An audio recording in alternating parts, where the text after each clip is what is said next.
Hello and welcome to Update Novi. It has been a long time, but we're resurrecting one of your favorite shows. And with me to kick it off is our mayor, Justin Fischer. Welcome. Thanks for having me here. I'm glad we're resurrecting this. It's been a while. It has been a while. And it's my honor to be here with an Emmy-winning host as well. I know. And nominated this year. And nominated. There you go. Yeah. And we just won a Telly. We won a Communicator Award. It's the studio. Thanks for investing in us. Absolutely. That's what we're here for. And thanks for wanting to resurrect this show. Years and years and years ago, decades ago, this show was created to give the mayor an opportunity to speak casually and talk about things that are going on. I mean, I think the community sees you regularly at the dais in the council chambers, right? Right. And but you're doing policy work. You're making decisions and discussing topics of interest with your colleagues on council and city manager. This was a format just to say what's going on, in a casual back and forth format. Right. And we do so much at the dais, right? And it's very policy driven, but we also want the opportunity to talk about the things that are going on in the community that aren't necessarily done at the council table, right? We get a lot of questions about, sidewalks or a business or whatever, and we want to hit all those as well. Great point, because not all of those items that you are asked on a daily basis, reach the council level. Action level, right? There are things that can be handled behind the scenes, but maybe community members don't know who to go to, but a mayor, a figurehead is who they think of. Right. They think of question. Right. And with email nowadays, it's so easy for people to fire off an email and say, "Hey, Mayor, I'm having a problem with this," or whatever. And I don't want to just talk about those things, but there are some commonalities, correct, and themes that you answer on a daily basis or request city staff to look at. But I also want to use this format as it was created decades ago to maybe spotlight some things as we go forth in the year and we continue with the show. Maybe bring some guests on that have some unique things going on, or community members in Novi, and give an opportunity for them to share a story and highlight what's going on outside of City Hall, but maybe is unique to Novi. Well, that's why it's called Update Novi, right? I mean, that's exactly what we want to do. Transparency is a hallmark, and I speak for my colleagues on council as well as myself. Like sharing those stories, sharing what's going on, being a part of the community, that's so important to us. That's why we invested in the studio. That's why we, invest in our communications department, because we want to be sharing that story. We want to be telling about all the great things that are going on in Novi. And there's a ton. There is. So this is our first show. Yep. Maybe people don't know who Mayor Justin Fischer is. Okay. Let's Maybe that's a good thing, actually. Some days. I was going to say, you're in the last 6 months since you've been elected, 7 months maybe. In my mind, you're everywhere. Like if anyone follows you or watches social media or keeps up with the city, you're everywhere. You and your lovely family are out and about representing and involved in a number of things. But maybe people don't know who you are as a person. Okay. Let's keep it family friendly. Sure. Okay. Sure. But let's but let's share a little bit about who is Justin Fischer.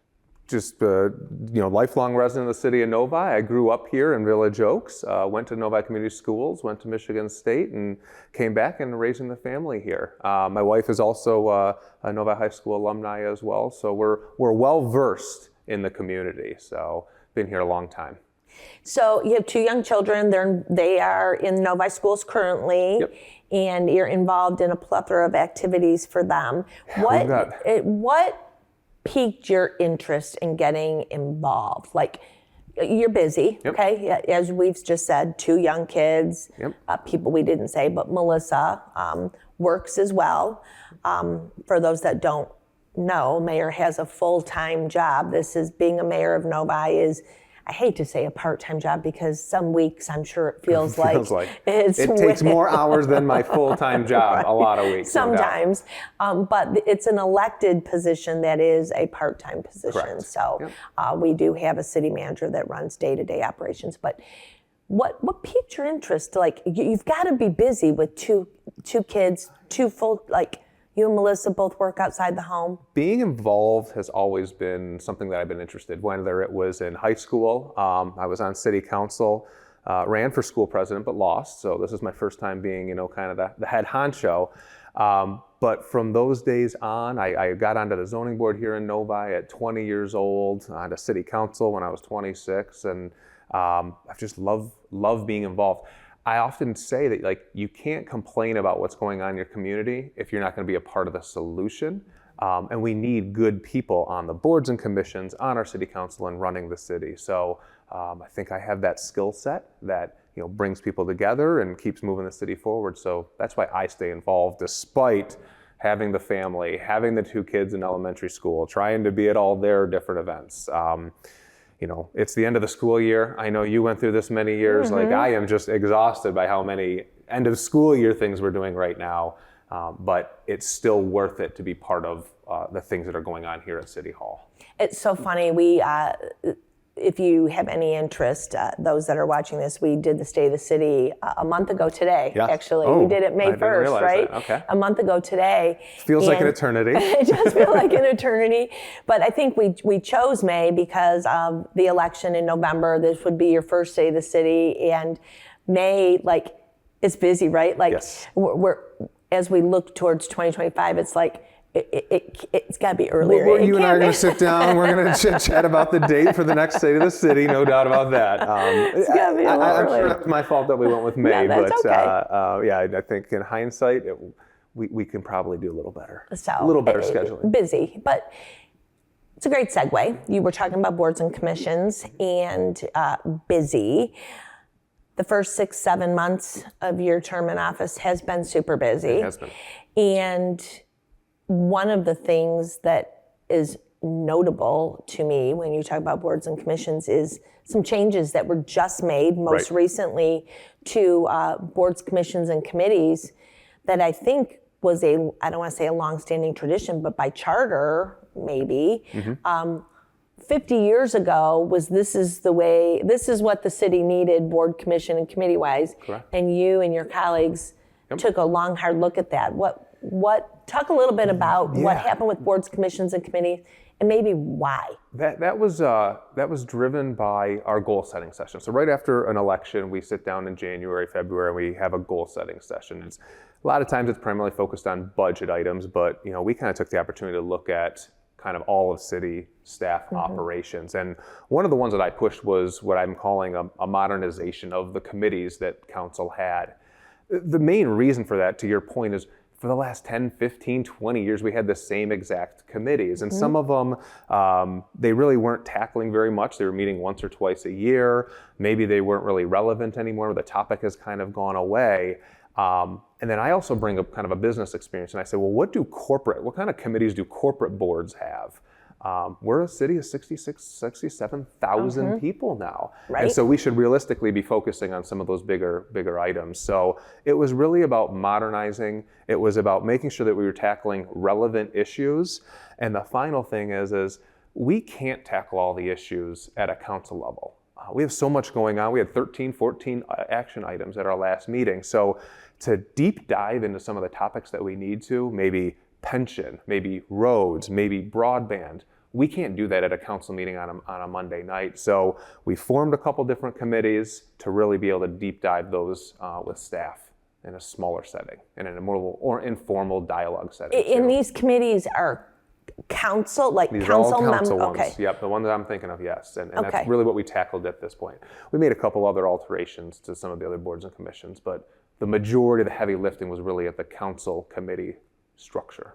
So people that aren't familiar, council members don't just meet every other Monday. They don't get a packet every Thursday, and just meet every other Monday to deliberate. They serve on committees that do a lot of the behind the scenes work. And so there's 2, 3, 4 represented, 3. By charter, we have 3 members on each of our standing committees. So 3 on the standing committees. We can't have more than that, because once we get into 4, then we have a quorum. So good point. So then they make a recommendation to the council as a whole. Exactly. So they've met with city staff, they've done a lot of the research, and this is their recommendation on broadband, on budgetary items, whatever the case might be. Yep. Yeah, so the one that I was really pushing for was finance and administration. We met this past Wednesday to really deep dive some discussions on some of our road projects and how we're actually going to go forward in funding those. And city staff has talked about potentially looking at some bonding that we can do because of the size of those projects. And again, we met for about 2 hours. We were just asking really tough questions of staff.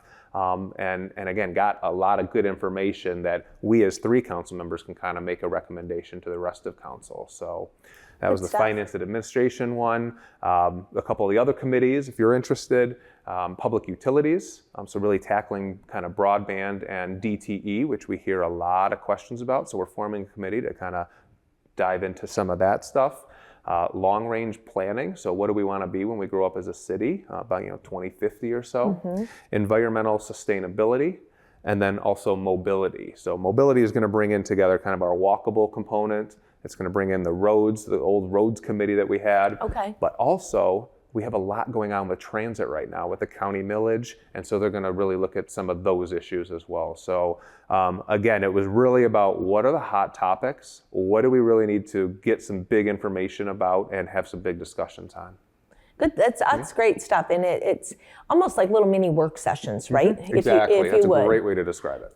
That actually do the deep dive and learn. It's so funny because whenever I'm meeting with a department head, talk about any of the topics that you mentioned, I have to know the information so I can do the best to tell the story, right? I can't just know the top layer. I got to know the hows, the whys, so that we can best communicate and tell our story and how it impacts or why it's impacting residents. And you guys, a similar, kind of apples to apples way of me communicating, but you being able to do your job at the dais. Exactly. I mean, if you think about the council meetings, if you watch those are meant to be very formal. As the mayor, I'm running in a very regimented way, making sure we're calling on people in a certain manner. Workshop is a great way to describe the committee structure because, the finance committee we met, it's more of an open dialogue. We're not really commenting on how much time people can have. It's really just ask some questions of staff and just have the discussion. That's good stuff. A lot of good stuff comes out of them. Good. You get asked a lot of questions as mayor. I do. I get asked a lot of questions. And I send them over to you to help me out with usually. So thank you to you and your team as always. Sometimes you do. But, I thought that this would be a great opportunity. Sometimes people have questions, but they don't send those in, or they're always curious. So I thought maybe we could carve out a little bit of time on Update Novi. I think we should. As we go forward and maybe bring up 2 or 3 hot topics of what we need a graphic, like hot topics. Hot topics, exactly. Right? Yep. What you want to know, or what we keep getting asked. I mean, go to the dry cleaner. They ask questions. You go to Panera. The restaurant. Hey, do you know about this? Riding the bike with the kids, and all of a sudden, hey, what's going on here? Exactly. What happened here? Yeah. So that this might be a good opportunity to communicate some of those. Some of those. You want to start with the first one that you've been asked a lot this week? Sure. What have you been asked a lot this week? There's a car wash at 10 and Meadowbrook going in right by the bushes.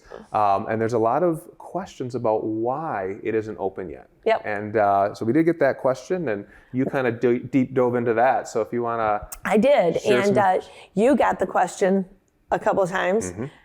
We got the question a lot of times. Separately. Everybody's asking about it. And on Nextdoor, too, I even saw. And on Nextdoor. And I think it's important for people to realize that even though something looks done, there might be some T's that need to be crossed, I's that need to be dotted. And they're important ones, though. They're very important T's. It's to keep the community safe, to keep the patrons safe. You are correct. And there's reasons why occupancy isn't granted. This particular item, I can tell you, is we were still waiting on acceptance items. So easements needed to be granted, and they needed to be signed over, and they hadn't been done. So if you give someone occupancy, are they going to sign them over? Or, so you don't want a legal battle. Right. So there was issues with that particular item. But then there was also ADA compliance. Right. When people hire a contractor that doesn't follow a site plan maybe, and I'm not saying that's always the case, but in some instances, there's ADA compliance with handicap accessibility. And these are things that our community development team is looking out for the community as a whole. Right. Because we need to be following these, whether it be the easements from a legal perspective or ADA compliance to make sure that everyone has accessibility to these businesses. Those are there and for a reason. Yep. And so I think it's important to notice that, people can always reach out to staff. Like, staff is here to help. Yep. Whether you're building a deck, whether you're opening a business, reach out and make sure that you understand the steps. Make sure that you're following the checklist, because staff is going to help you through it. I know that. I've worked with these people for a long time. I know they're willing to help. So it's funny you say that, because I mean, people are so quick to blame and go, the city won't let me open. The city is holding us up in here. The city, well, call. Because I will always, Josh is going to kill me because I just touched my thing. I will always err on the resident side, the business's side. Hey, and I'll go call my colleagues out and go, hey, why isn't this? And they'll go, hold on. Right.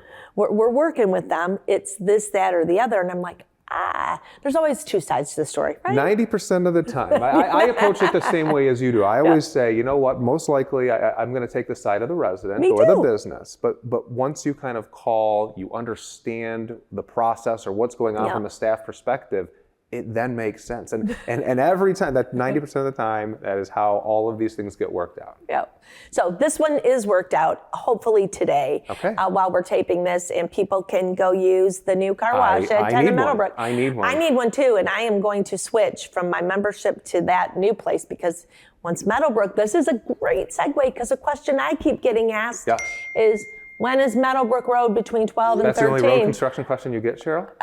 Well, no, but that one we get asked a lot, because the poor people on Meadowbrook, that road's been closed for 2 years. 2 years, absolutely. 2 years, and that's my way to work. Yep. So that road. So what is going on? So GLWA has finished laying the pipe. They are reconstructing Meadowbrook fully, which was an absolute have to by the city. It's a city road, but they laid the pipe. They need to reconstruct the road fully, and that is being done now. They should have southbound open, which would get me to the car wash. There you go. By mid to late June, so this month. So that's exciting. And then the road fully should be open by August. Okay. The city too is going to be reconstructing 13 Mile as part of that project, and that's going to begin on the June 10th as soon as school's out. Okay. So that's, and I think it's important to note that area of the city, everyone in the city has dealt with a lot of construction, but that area, the 13 and Meadowbrook, have dealt with a lot over the last 2 years. So we certainly appreciate their patience. I really think the light at the end of the tunnel is not a train this time, should be coming soon. You included and your neighbors included. So great updates on those. So hopefully we're moving forward. Fortunately, we haven't had any work on Novi Road up there between 13 down to 12 or even down to Grand River. So there's been a way to mitigate and get around that. And then M5's not. It's just a little bit over. One question I think that we are going to start hearing is we go into June is GFL, our trash partners. Correct. We switched trash partners from Waste Management to GFL, 3 years ago now. 3 years ago. And that switch, there was about a month of a couple little hiccups. Which was expected. Which is expected. Anytime you switch over 20,000 households, it's going to happen. But soon thereafter, I have not heard many complaints whatsoever. I've been personally very happy. Anytime I throw a lot of stuff, you're getting mattresses and couches, and I've never heard a complaint from GFL. So I think they've been a great service provider, but It sounds like they're being taken over Yeah, by they another came out company. of the conference, the policy conference. Yep. I think that was announced day one earlier this week, right? News to me, no doubt about that. It was I had news no to idea that us was too. coming. So it was news to us too. We had just heard about it the morning that they announced, and the way I'm understanding it is Priority Waste has purchased GFL, and they will assume all of the GFL municipal contracts, Novi's included. At the same terms and conditions. Correct. So there'll be no price increase to residents or anything like that. We're being told at this point, I mean, this is all new information, right? I mean, this came out on Tuesday, Wednesday. You and I are taping on a Friday. So we really haven't had time to interact with the new owners. Correct. But the collection dates will stay the same for their municipal contracts. Not sure about the times. Times could vary a little bit, but hopefully days won't change. I know people get very particular about their days and their times. Right. But yeah, you know, my goal and the goal of the city staff and all of council is we want to make this as seamless. You know, that really an assumption of one company by another should not impact residents whatsoever. Obviously, if it does, it's on our radar. We're going to be watching this very carefully, whether it be your team, the city manager's team, the city attorney's team. We're going to be watching very carefully to make sure it's as seamless as possible. And obviously, if people run into some issues, they know who to reach out to. Yeah, they do. They can always reach out to our community relations team or our team at the Department of Public Works. But, you know, I think it's so funny. And until we, years ago, 6-7 years ago maybe, looked at consolidating trash hauling services in Novi. And there was a multitude of reasons, you know, different subs were paying different prices, impact on our roads with different traffic, trash haulers, etc. I never really knew the love or the hate people had for their trash collector. At the Malloy household, we just, as long as it's gone by the time we get home at the end of the day, I don't care when it gets picked up, I don't care how it gets picked up, just as long as it's gone, I'm good, right? You see, now, for me, I agree with you, but it's because I'm the guy running out there Tuesday morning, hoping that I get it out beforehand because I forgot it was trash day. That's too funny. I like when they're a little delayed. I like when it's in the afternoon because it gives me a chance to make sure I get it out there. The biggest question I think we're going to get is what color will the carts be next? So I don't know. Are we going to do a survey maybe of residents? Isn't that funny? Like maybe a powder blue like the couch here? I know. We're taking bets that they keep with the GFL carts. I think would your hope carts. so. I think that would be a pretty big asset to them, like that they're not going to switch out. It'd be a waste of resources on their part. I do anticipate they'll rebrand their trucks and that you'll see those come through, but stay tuned. Please, those of you watching, listening, know that we will get the information on the city's website. We will get the information out through social media as soon as we get it. But I believe I'm hearing July 1, but seems really quick. I don't know. You're a finance guy. The contract's signed. I'm sure they can get it done. Then they can get it done. When things like this are involved, people move fast. So good deal. Yeah. How do I end? What do you want to talk about? We've talked a little bit about a lot that's gone on in the last 6 months. We're halfway through the year. We're in June. We're coming in summer. Yeah. What are your thoughts for the rest of the year? Yeah, we've been so busy doing some of the things that we've been working on, whether it be the budget, whether it be the council rules, the committees. A lot of change, right? A lot of change. Kind of circling back to the committees, I'm excited to get those up and running. Like I said, the finance met the first time the other day. Some of our newer members, I took the opportunity to give them chairman or chairwomen positions on some of these committees for the first time on the environmental sustainability or mobility. So it's really now about, okay, we've made the big changes. Now it's tactically, let's get some momentum and get things moving and start diving into some of the big issues. That's what I expect for the next couple months. That's good. Thoughts heading into summer? What's the Fischer family? What's your thoughts? It's summer. My goal is to golf a little more. That's what I'm trying to do. So I've made a pact with myself. I'm trying to get out there at least once a week, at least at the golf range, the driving range. And other than that, do some relaxing, because whether it was the campaign last year or the first 6 months of being mayor, I think family could use just a little bit of R&R time. Yep. That's good. Hit up the splash pad. Oh, there you go. Right? Yeah, exactly. That was fun, wasn't it? It is. That was fun. If you haven't been out, people, you need to check out the splash pad. It's a really, really unique new feature for our park system. And a ton going on in parks. Probably a topic for another time. Topic on Now You Novi, the other great podcast for Novi. But yeah, get out there this summer and get out and enjoy one of the many park amenities we have. Yeah, and if you see Mayor out, please say hi. Say hello. Take a picture. Snap a picture. Give him some ideas for this show. What you want to hear, what you want to see, questions you want to ask. Yep. Answered. Yes. Good. All good. Wasn't painful, was it? Not at all. It never is. It never is. Oh, good. You're my favorite. That is why you've won so many awards, because you're just good at. You can take a finance guy, as I alluded to, in the state of the city, and actually, have him talk in a normal course. It was fun. It was fun. I'm going to have you back here next month. Okay. We'll work to have a special guest. We'll talk about who that might be. Perfect. But any teasers yet, or we're still working on it? Okay. I can't. I don't know. It's June 1st. Give me a little bit. But we're committed to being on here once a month and keeping you all updated on what's going on. Great. So if there is something you want Mayor Fischer to answer, shoot me an email at swalsh@cityofnovi.org, or shoot Mayor an answer and say, hey, or a question and say, hey, talk to me. I want to know about this, or people want to know about this. Yeah. Yep. Okay. That'll be good. We want the feedback. We need to hear the feedback, no doubt about it. There you go. Thanks so much. My pleasure. Have a great See you June, again soon. and I'll see you back here in a couple weeks. Same time, same place. Got it. Take care, Novi.